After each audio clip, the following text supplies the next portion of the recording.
السلام عليكم. هنتكلم عن مباراة مصر وغانا 2-2. مباراة طبعا كانت بالنسبة لنا كانت صادمة. سواء على مستوى التشكيل اللي اختاره فيتوريا أو على مستوى النتيجة. يعني تعادل صادم لمصر وغانا. وفيتوريا مدرب اللي اتضح، والصدمة كانت في انه مدرب على المستوى الفني ضعيف، وعلى المستوى الشخصي جبان، يعني عنده جبن غريب. وحنقول أسبابه دلوقتي. يعني مصطفى محمد ومرموش، دول بصراحة وحوش. هبتدي أتكلم عن المباراة، لكن في بعض الأخبار الهامة. أولا في غينيا الاستوائية بتفوز على غينيا بيساو 4-2، وبتقصي غينيا بيساو تماما. أعتقد يعني حتى التوالد هتبقى صعبة. ونيجيريا بتفوز على كل فار في عقر دارها 1-0 في مباراة كانت قوية جدا. ويعني المباريات القادمة هتبقى مثيرة جدا، وخصوصا لكودوفار. برضو في كاس آسيا فلسطين بتتعادل مع الإمارات 1-1 بعد تقدم الإمارات. وفي كاس أسبانيا أتلتيكو مدريد يعني بيسقر ضد طبعا ريال مدريد، وبيفوز عليه 4-2 بعد انتهاء الوقت الإضافي. الوقت الأصلي 2-2، بيفوز 4-2. وبكرة إن شاء الله في مباراة، يعني يا ريت تستنوا الساعة 7، السنغال والكاميرون. مباراة رائعة طبعا. هيكون قبليهم مباراة الرأس الأخضر وموزمبيق، والمباراة دي طبعا تهمنا في المجموعة معانا، يعني مباراة الرأس الأخضر وموزمبيق. هبتدي ونتكلم وهكلمكم عن التشكيل، والتشكيل اللي أنا كنت عاوزه. لكن صدمتي صراحة كانت في المدرب، لأن أنت مستقبلا كده المدرب مدرب ما عندوش شخصية، مدرب تحت الضغط بدأ يغير بعض اللعيبة. مدرب ما عندهوش التكات الفنية العالية. ما بيجراش الملعب كويس. كل ده طبعا قبل النتيجة وقبل الأداء أنت خايف في المستقبل، سواء في كأس الأمم الأفريقية أو في تصفيات كأس العالم وكأس العالم. طيب، يا ريت برضو بنبه طبعا على موضوع الاشتراك. اللي ما اشتركش معانا وموجود وبيسمع، يا ريت الاشتراك. في عندك زر الاشتراك، تدوس اشتراك، او تدخل على اليوتيوب وتكتب قناة الكرة تحكم وتدوس اشتراك. طيب، نخش على التشكيل اللي اختاره. وطبعا هقول لكم هو يعني اخطأ في ايه بالنسبة تشكيل محمد الشناوي طبعا النهارده كان سيء جدا جدا جدا. هدف يعني طبعا ساذج جدا. يعني نحن عتبناه على الهدف اللي كان صعب المره اللي فاتت. النهارده بتكلم عن كرة بسيطه. الخطا في ايه؟ الخطا في اني انا لما الاقي الكرة قربت من المرمى لازم كحارس مرمى ارجع للخط بتاعي، ارجع للمرمى. لا، هو كان طالع بره خالص، يعني هو كان طالع وما رجعش. والكرة كانت طبعا سهلت على اللاعب، وكرة بسيطة وسهلة. ده كمان كان في خروج خاطئ بطريقة غريبة جدا. كان هيجي الهدف الثالث القاتل في آخر ثانية في الدقيقة 97. طلع بطريقة طبعا يعني سيئة جدا. في تقديراتي كده بالنسبة لمحمد الشناوي النهارده ياخد ضعيف. طيب، عبد المنعم وحجازي. عبد المنعم يعني نقدر نقول متوسط، يعني مش هو عبد المنعم المتميز. يعني اللي دور في طبعا المشاكل الدفاعية. النهارده حجازي ربما يكون أفضل، بعد الشيء اديله متوسط. يعني نحن قلنا إن حجازي ما يلعبش، لكن ما كانش في اختبارات فردية. فلعب بشكل أفضل، يعني كان أفضل من عبد المنعم شوية. إذا اتكلمنا عن الأطراف، محمد حمدي متوسط، وكويس إن بديله رفعاته كلها خاطئة. كل الأوفرات اللي بيلعبها بشكل غريب. حتى النواحي الدفاعية يعني مش بالدرجة. تمام. يعني نتكلم عن الهدف اللي جه هنا من الهدف الثاني. كان من ناحية محمد حمدي أوفراته خاطئة. لاعب يعني ما عندهوش إبداع، ما عندهوش فنيات عالية جدا، ما عندهوش جرأة. بتكلم عن عمر كمال اللي طلبت بيه، وكان متوسط. يعني أنا بصراحة مش هو عمر كمال اللي كنت بنتظره. عنده برضه خوف، يعني الخوف يعني كان يعني سائد على عمر كمال.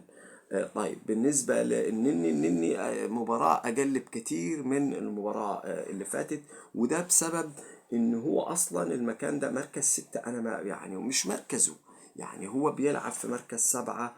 مركز 6 ده ليه لعيبة مخصصة معينة، لعيبة بتعمل صدادة، لعيبة بتعرف المهاجم عايز يعمل ايه. طيب بالدليل أنا عشان كده كنت عايز هنا يلعب مروان عطية، لأن في الهدف اللي جاء الأولاني وكانت أول كرة ضد المنتخب المصري كان من اختراق، وموه مع النني وسدد الكرة بكل قوة.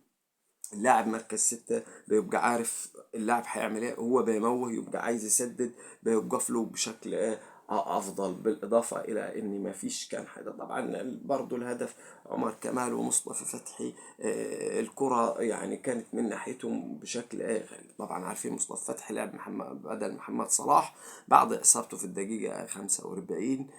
ربما يكون يعني العضله او الخلفيه. الهدف جاء على طول في الكره اللي وراها على طول. حمدي فتحي كان افضل، يعني نقول جيد. هنا انني يعني ممكن يكون متوسط جيد، يعني لعب مباراة قوية وكنت حاطه في التشكيل. انا كنت حاطط مروان عطية وحمدي فتحي، وهنا كنت حاطط تريزيجيه بدل امام عاشور. تخيل لو تريزيجيه بيلعب من بداية المباراة صانع العاب. هو طبعا المدرب ما عندوش ابداع وما عندوش فكر، يعني هو مرموش ما يقعدش، وانا كنت حاطط مرموش في الناحية الشمال، لكن تريزيجيه ليه مكان. هو ما فكرش انه تريزيجيه ممكن يلعب في هذا المكان. المدرب اللي ما عندوش ابداع مدرب يبقى ضعيف، مدرب يبقى قليل جدا طبعا فنيا. امام عاشور اكتر من 13 تمريره خاطئه. امام عاشور في كورتين على المرمى في الشوط الاول تسديده، يعني كانك بتمرن الجون بالظبط في ايده، وفي الشوط الثاني تسديده كانت هتحسم الامور تماما 3-2. يعني جرب وخد الكوره واخترق، وحتى المدافعين استغربت انهم سابوه خالص، سابوه عشان يلعبها يعني بكل يعني رعونه. يعني كانت طبعا كأنه ما سدتهاش بالظبط، يعني كأنه بيبصرها. طيب إذا اتكلمت عن صلاح لغاية ما طلع كان ضعيف. إذا اتكلمت عن مرموش جيد جدا ممتاز، أحرز هدف رائع، كان خطر جدا سواء في الشوط الأول في اختراقات، أرهق مدافعين غانا. ربما يكون هي بس لعبة واحدة اللي طلعها في السماء، اخترق ودخل بالكرة بشكل حلو وقطع وسدتها في السماء. هي الكرة اللي أخدها عليه، عشان كده بقى جيد جدا بدل امتياز. مصطفى محمد جيد جدا. الشوط الأول كان أقل، لكن الشوط الثاني طبعا أحرز هدف ولعب دفاعي هجومي، لعب في نص الملعب. كان بي يعني يرجع يخطف الكرة من فريق غانا لما تعدي من نص الملعب، كان يطلع الكرة من خط الدفاع. لاعب بصراحة يعني أسطورة، أسطورة بلدوزر. مصطفى محمد جيد جدا، ومرموش جيد جدا. فيما عدا ذلك ما فيش غير حمدي فتحي بس اللي جيد، وباقي التقديرات ما بين متوسط وضعيف. مصطفى فتحي نقدر نقول متوسط، يعني ما كانش عامل حسابه اساسا. طبعا كان مفاجئ طبعا دخوله، يعني كان في تمويهات في مهارة. لو ياخد في المباريات اكتر هيبقى احسن. تريزيجيه جيد، يعني عمل طبعا اسيست ونشط النواحي الهجومية ولعب رائع. لو كان بيلعب مباراة ممكن كان هياخد جيد جدا. مروان عطية جيد، أدى دوره في الفترة اللي خدها.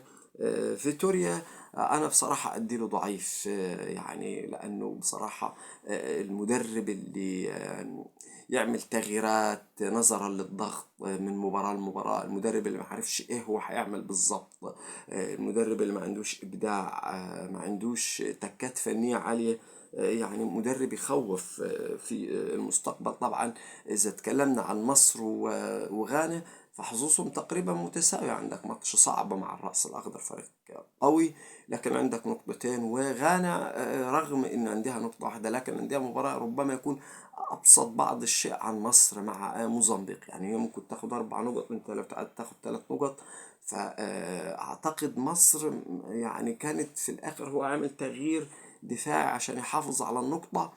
بصراحة حاجة تزعل، يعني إن غانا حزينة جدا على التعادل مع مصر، ونحن بندور على النقطة، رغم إن أنت عندك ماتش صعب، هم عندهم ماتش أقل يعني من فريق غانا.